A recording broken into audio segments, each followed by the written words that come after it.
Hello, welcome back to খেলো Bangla channel. আজকের এই ভিডিওতে তোমাদের আপডেট দিতে চলেছি ট্রান্সফার রিলেটেড কিছু নিউজ, যেখানে কিছু খবর আছে অফিসিয়ালি হয়ে গেছে আর কিছু খবর রুমার্স পর্যায়ে কিন্তু রয়েছে। তো যাই হোক, কী কী খবর দেবো সেটা আগে সবার প্রথমে তোমাদের বলে দিই। যেমন থাকছে, ইস্ট বেঙ্গল দল আই লিগের একজন মিডফিল্ডারকে নিজেদের দলে নিতে চাইছে। কে সেই মিডফিল্ডার তার আপডেট দেবো আজকের এই ভিডিওতে। উড়িষ্যা এফসি অফিসিয়ালি রয় কৃষ্ণাকে টাটা বাই বাই করেছে, তিনি কোন দলে যাবে তারও আপডেট দেবো আজকের এই ভিডিওতে। তাছাড়া মুম্বাই সিটি এফসি জয়েস রানে নতুন একটা দলে কিন্তু যেতে চলেছে, তারও আপডেট দেবো। আর আই লিগের দুবারের সর্বোচ্চ গোল স্কোরার তিনি কিন্তু অফিসিয়ালি একটি দলে সাইন করে দিলেন। সমস্ত খবর এক এক করে বলবো, তার আগে প্রতিদিনের মতো বলবো, খেলার আপডেট খবর পাওয়ার জন্য আমাদের চ্যানেলটিকে সাবস্ক্রাইব করতে একদম ভুলো না। তো চলো শুরু করা যাক আজকের প্রথম খবর। আজকে প্রথম খবরটি শুরু করছি মুম্বাই সিটি এফসির একজন খেলোয়াড় জয়েস রানে। তিনি কিন্তু এবার হায়দ্রাবাদ এফসির পথে যেতে চলেছেন। এই 32 বছর বয়সী মিডফিল্ডার এর আগে কিন্তু এটিকেতে খেলেছিল, এটিকে মোহনবাগানে খেলেছিল, তারপর মুম্বাইতে চলে যায়, লোনে থাকে, তারপর মুম্বাইতে পার্মানেন্ট ডিল হয়ে যায়, অনেক ক্লাবেই তিনি খেলেছেন।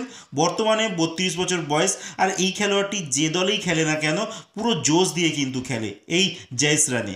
আর এই খেলোয়াড়টির সঙ্গে কিন্তু হায়দ্রাবাদ এফসির কথাবার্তা চলছে, এখনও অবধি অফিসিয়ালি হয়নি হায়দ্রাবাদের সঙ্গে, বাট যথাসম্ভব খবর পাওয়া যাচ্ছে যে তিনি কিন্তু হায়দ্রাবাদেই সই করতে চলেছেন। দেখা যাক হায়দ্রাবাদে তিনি কেমন খেলেন। আর হায়দ্রাবাদ তো যত সম্ভব এবছর হয়তো শিফট হয়ে যেতে পারে, দিল্লিতে তাদের ক্লাব শিফট হয়ে যেতে পারে, বাট এখনও অবধি কিন্তু সেটা শিফট হয়নি, যার জন্য এখনও অবধি হায়দ্রাবাদ আছে বলে হায়দ্রাবাদ এফসি বলছি।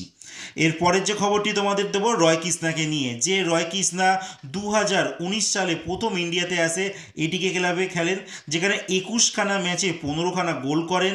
তারপরে এটিকে এমবিতে খেলেন, যেখানে 39টা ম্যাচে 21খানা গোল করেন। তারপর চলে যায় ব্যাঙ্গালোর এফসি, 22 ম্যাচে 6খানা গোল করেন। লাস্ট উড়িষ্যা এফসিতে খেলছিলেন 2 বছর ধরে, 34খানা ম্যাচে 16খানা গোল করেছেন, এবং প্রত্যেকটা টিমে কিন্তু আবার গোল করার সাথে সাথে গোল করিয়েছেনও।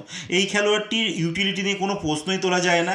আর বর্তমানে 37 বছর বয়স হয়ে গেছে, এই ভারতীয় বংশভূত ফিজির জাতীয় দলের খেলোয়াড়। তো যাই হোক, এই খেলোয়াড়টিকে কিন্তু টাটা বাই বাই অফিসিয়ালিভাবে জানিয়ে দিয়েছে উড়িষ্যা এফসি। তো এখন তিনি কোন দলে যাবেন সেই নিয়ে কিন্তু ধোঁয়াশা থাকছে তার কাছে। আইএসএলের কোনো দলের কিন্তু এখনও অবধি অফার নেই। আর বয়সটা একটা ফ্যাক্টর, 37 বছর বয়স। কয়েক মাস আগেই আমরা দেখেছিলাম যে উড়িষ্যা এফসি একটা কোচিং ক্লাস করাচ্ছিলেন, তো সেখানে কিন্তু তিনিও ছিলেন।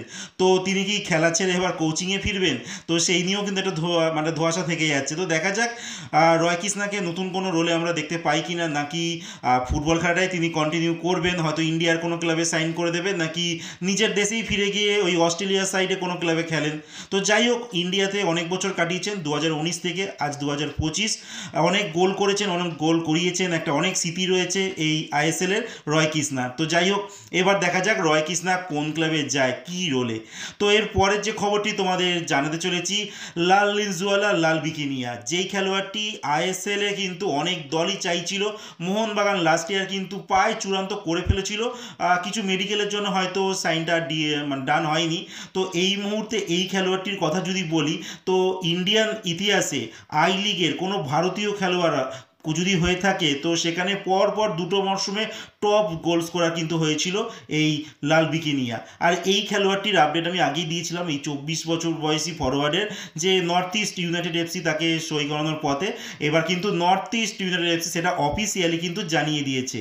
তো আমি অনেকদিন আগেই তোমাদের বলেছিলাম যে নর্থ ইস্টে কিন্তু এই খেলোয়াড়টি যেতে চলেছে, সেটা কিন্তু north east United FC officially জানিয়ে দিয়েছে যে লাল লিনজুয়ালা লাল বিকিনিয়া তাদের ক্লাবে এবার থেকে খেলবেন, মানে নতুন মরশুমে কিন্তু খেলবেন। একটা লং টাইমে কিন্তু এই নর্থ ইস্ট ইউনাইটেড এফসি তিনি সাইন করে দিয়েছেন। এরপরে লাস্ট যে খবরটি বলবো ইস্ট বেঙ্গল দলকে নিয়ে। ইস্ট বেঙ্গল দল কিন্তু আই লিগের একজন মিডফিল্ডার, মানে ডিফেন্সিভ মিডফিল্ডারের সঙ্গে কথাবার্তা চালাচ্ছে। সেই খেলোয়াড়টির নাম হচ্ছে রাম সাঙ্গা। তো এই খেলোয়াড়টি কিন্তু লাস্ট আই লিগে রিয়াল কাশ্মীর হয়ে খেলছিল, আর রিয়াল কাশ্মীরের সঙ্গে তার কন্ট্যাক্ট এই বছরই শেষ হয়ে গেছে। এখন তিনি ফ্রি ফুটবলার রয়েছেন। আর শুধু ইস্ট বেঙ্গল নয়, তার সঙ্গে হায়দ্রাবাদ এফসি, পাঞ্জাব এফসিও কিন্তু কথাবার্তা চালাচ্ছে। যাচ্ছে। তো এখনও অবধি যা খবর আছে ইস্ট বেঙ্গল কিন্তু এই মানে কথাবার্তাতে এগিয়ে রয়েছে অনেকটা। বর্তমানে তার বয়সটা কিন্তু 25 বছর বয়স, কমই বয়স। আর লাস্ট আই লিগে 21খানা ম্যাচ খেলেছেন রিয়াল কাশ্মীরের হয়ে, যেখানে 3খানা গোল করেছেন, 2খানা অ্যাসিস্টও করেছেন এই ডিফেন্সিভ মিডফিল্ডার। একজন ভালো খেলোয়াড়, হয়তো প্লেইং ইলেভেনে স্টার্টিংয়ে থাকবেন না, বাট রিজার্ভ বেঞ্চের জন্য কিন্তু এই খেলোয়াড়টিকে দেখা হচ্ছে ইস্ট বেঙ্গলের তরফ থেকে। তো দেখা যাক, আইএসএল এর কিন্তু অনেক দলের অফার রয়েছে, এই নামগুলো বললাম পাঞ্জাব, ইস্ট বেঙ্গল, হায়দ্রাবাদ। তিনি এবার কোন দলে খেলতে চান এবার তিনিই ডিসাইড করুন। তো আজকের মতো খেলার খবর এতটুকুই। ভালো থেকো, সুস্থ থেকো, দেখা হচ্ছে নতুন আরেকটা ভিডিওতে।